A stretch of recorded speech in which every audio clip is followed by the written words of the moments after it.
Jacó está morrendo. Ele trata, no finalzinho do capítulo 49, ele trata com seus filhos de onde ele gostaria de ser sepultado.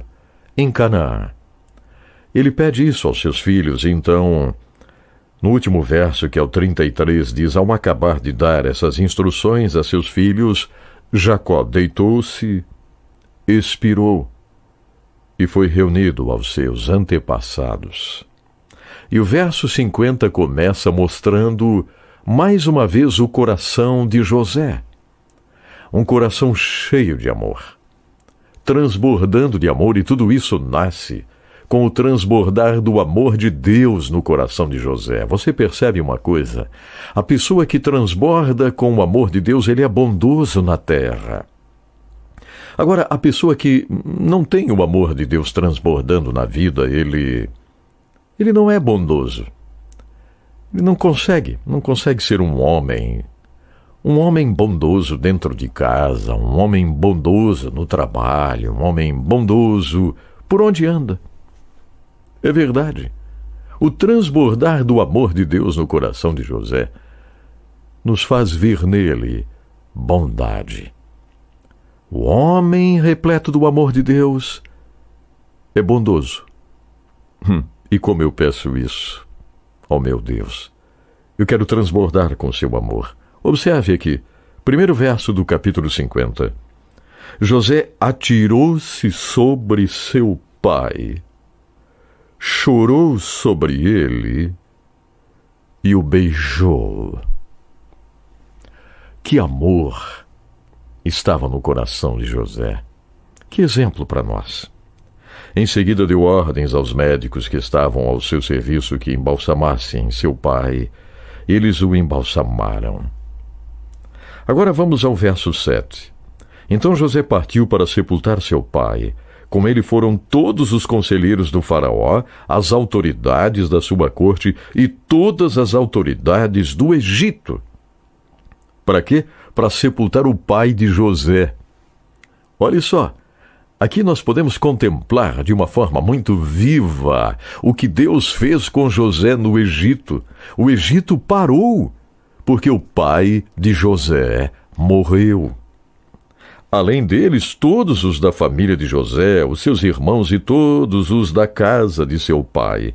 Somente as crianças, as ovelhas e os bois foram deixados em Gósen. Observe agora. Carruagens e cavaleiros também o acompanharam. Uma comitiva era imensa. Onde eles foram? Foram sepultar Jacó. Veja a honra de Deus sobre Jacó, a honra de Deus sobre José. Responda-me agora, tenho ou não tenho razão em dizer que Jacó não errou quando fez a túnica para o seu filho José? Não, a túnica colorida. Em primeiro lugar, Jacó contemplava Deus como alegria. Eu preciso fazer uma túnica colorida para o meu filho José. Ele representa a alegria de Deus nessa terra, a bondade de Deus nessa terra. Olha que final! O Egito para sepultar Jacó. Agora nós vamos ao verso 15 do capítulo 50 de Gênesis. Você já observou o título aqui na sua Bíblia? A bondade de José. Outra vez o retrato da bondade de José. Não estou falando para vocês a bondade no coração do homem, a bondade no coração da mulher. Faz com que ele verdadeiramente reflita o amor de Deus na sua vida. Se você preferir, o amor de Deus no coração do homem e da mulher o fará refletir para esse mundo bondade. Vendo os irmãos de José que seu pai havia morrido, disseram: e se José tiver rancor contra nós e resolver retribuir todo o mal que lhe causamos? Olha a preocupação dos irmãos de José. O pai morreu e agora José vai nos matar. Veja só, o tormento na cabeça dos irmãos de José, esse tormento produzido por uma falta de relacionamento íntimo com Deus. Você consegue perceber isso? Faltava alguma coisa para os irmãos de José, não é verdade? Aliás, sempre faltou, né? Observe agora. Então, mandaram um recado a José, dizendo: antes de morrer, teu pai nos ordenou que te disséssemos o seguinte: peço-lhe que perdoe os erros e pecados de seus irmãos, que o trataram com tanta maldade. Agora, pois, perdoa os pecados dos servos do Deus do teu pai.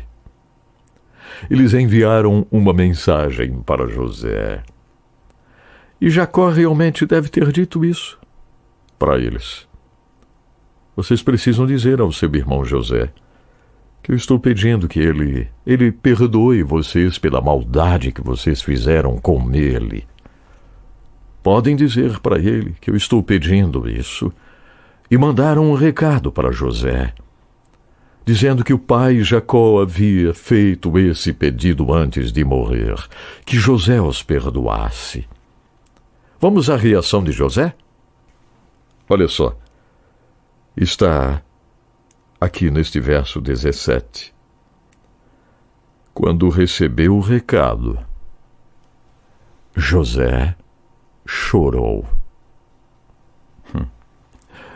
Mais uma vez a bondade do coração de José transborda. Que coisa! E agora vamos ver o que José diz. Chorando, observe o que ele diz. Então vieram seus irmãos e prostraram-se diante de José e disseram: aqui estamos, somos teus escravos, José. Olha o arrependimento deles. E agora a resposta de José. José, porém, disse aos seus irmãos: não tenham medo. Porventura estaria eu no lugar de Deus? Que pergunta de José. Porventura eu estou no lugar de Deus para condenar vocês, para fazer de vocês escravos? Porventura eu estou no lugar de Deus? Sabe o que isso aqui me leva a pensar? Tantas pessoas nesse mundo que se imaginam no lugar de Deus. Você já observou? Tanta gente nessa terra que se coloca no lugar de Deus. Porque tem um diploma, porque tem um pouquinho de dinheiro a mais, porque tem um poder político na mão, colocam-se no lugar de Deus. José, o primeiro-ministro do Egito, faz a pergunta para os seus irmãos: porventura, estaria eu no lugar de Deus? Vocês planejaram o mal contra mim, mas Deus o tornou em bem, para que hoje fosse preservada a vida de muitos. Por isso não tenham medo, eu sustentarei vocês e seus filhos. E assim os tranquilizou e falou amavelmente.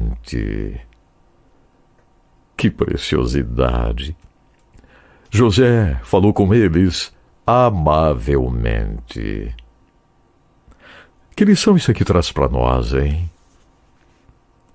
Responda-me. Estamos nós no lugar de Deus? Não. Dependemos de Deus. E observe mais uma vez José contemplando a mão de Deus, a ação de Deus em tudo o que lhe aconteceu, para que ele pudesse estar lá no Egito, salvando a muitos. E agora, a partir do verso 22, vem o encerramento de uma vida relevante. A morte de José. Vamos ao verso 26. Morreu José com a idade de 110 anos. E depois de embalsamado, foi colocado num sarcófago no Egito. 110 anos. José cumpriu a sua missão. José não colocou-se no lugar de Deus. José viveu exatamente o lugar onde Deus o havia colocado. José entendeu que Deus o havia colocado no Egito para ser relevante em cada segundo que vivesse. E foi exatamente isso que ele fez. Viveu relevantemente cada momento de sua existência. Viveu com um coração transbordando de bondade e amor de Deus. É isso mesmo que quero. É isso mesmo que desejo. Ser relevante nessa terra, transbordar de amor. Então vamos orar. Vamos. Pai maravilhoso, como somos gratos a Ti por estes episódios tão tremendos na história de José. Ajude-nos, Senhor, a nos colocarmos no nosso lugar. E quando digo nosso, Senhor, é no lugar onde Tu nos colocas. Ajude-nos, Pai, a sermos relevantes onde Tens nos colocado. Queremos fazer a diferença nessa terra, Senhor. Queremos Te representar nessa terra, assim como José Te representou lá no Egito, em meio a pagãos. Ele Te representou de uma forma tão tremenda. Ajude-nos, Senhor, a Te representarmos aqui com o transbordar do Teu amor e da Tua bondade em nossos corações. Pai, obrigado por esses episódios tão preciosos. Que possamos colocar em prática aquilo que aprendemos aqui. Senhor Deus, eu Te agradeço porque és o mesmo que estivesses lá com José em todos aqueles momentos e estás aqui conosco agora. Estás com todos aqueles que me acompanham. Senhor, cuida de nós. Precisamos do Teu cuidado, Senhor. Assim como cuidastes de José, cuida de nós. Obrigado, meu Deus, em nome de Jesus. Amém, Senhor. Amém.